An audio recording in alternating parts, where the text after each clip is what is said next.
Today's actually not a video about rare pressings, it's more about a progressive rock band you need to know about. So if you are into progressive rock, I'm sure you know who most or all of these people are in this gatefold right here. I'm going to talk a little bit about the band Sons of Apollo, and this is one of those things where a lot of people know about this band, but more people should. And for those of you who may not know who all these folks are, if you're a Dream Theater fan, I'm sure you recognize Mike Portnoy and Dereksherinian from Dream Theater.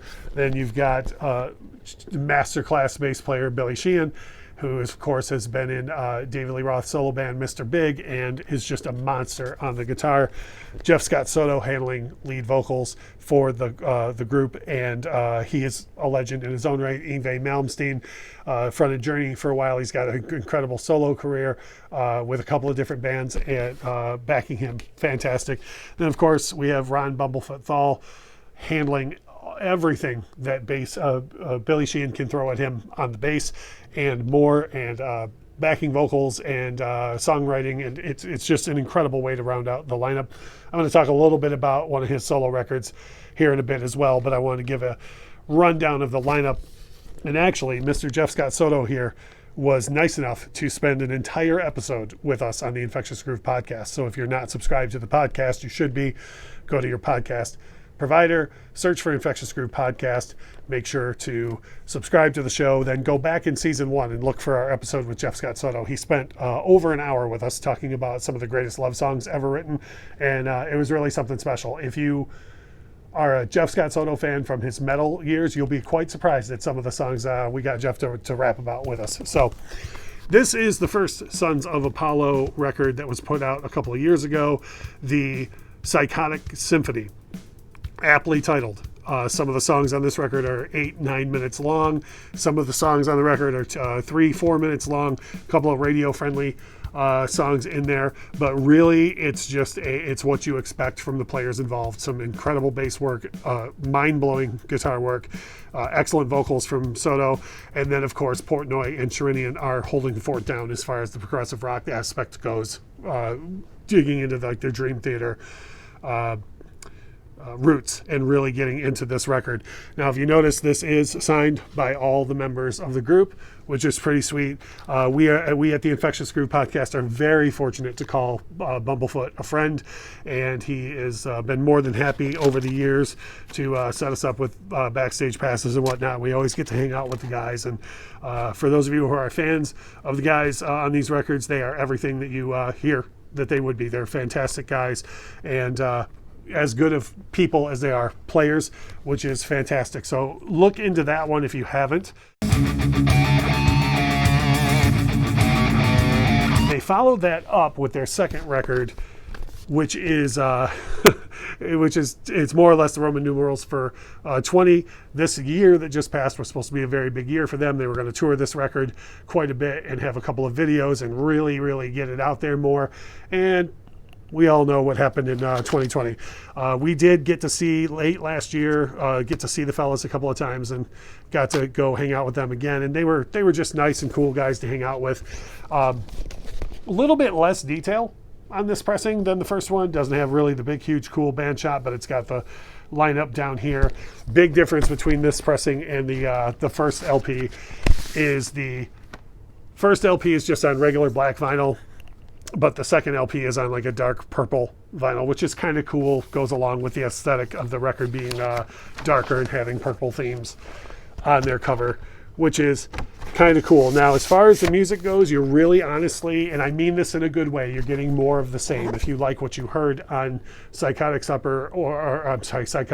Symphony, and if you like to get into that progressive rock and the longer songs, you're really getting it on here. As a matter of fact, the last song on this record, it's New World Today, clocks in at 15 minutes, takes up the entirety of the fourth side of the LP, and it's really something as far as progressive rock and construction of a song goes.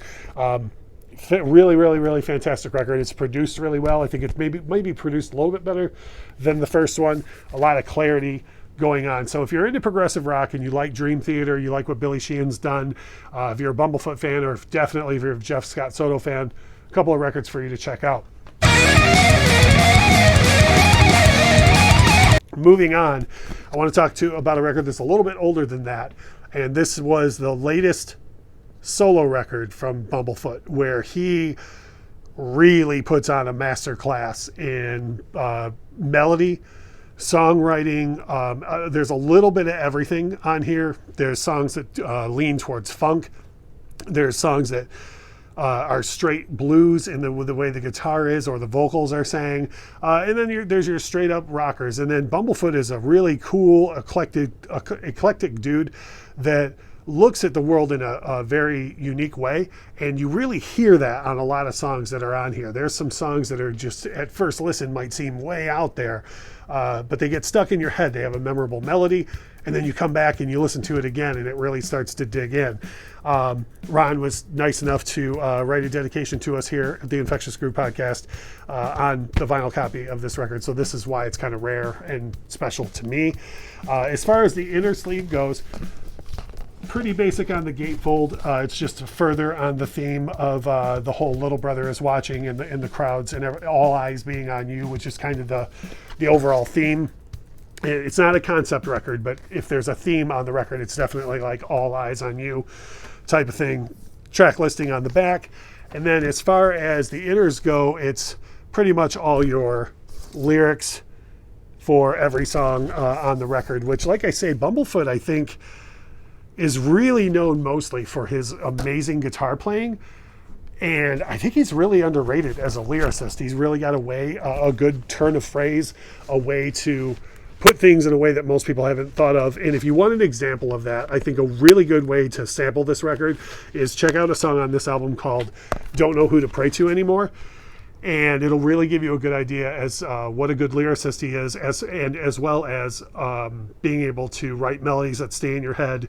And then those guitar parts that I talked about. Within the solo alone, there's a little funkiness to the solo. There's a lot of blues to the solo and some of the fretwork wizardry that Ron is well known for. So it's a really good way to start. So if you're into progressive rock and you haven't looked into this yet, you really need to check out one or both of these albums from Sons of Apollo.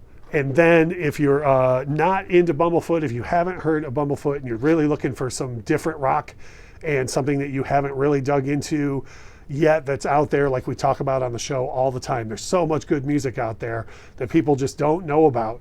And this is one of those records, the Bumblefoot Little Brother is Watching. He's got a back catalog too, and he's actually released digitally a couple of all covers acoustic albums that have come out since this as well. But this is definitely a great place to start. So if you're looking for progressive rock and a good way to dive into some really heavy material, can't go wrong with any of the three of these.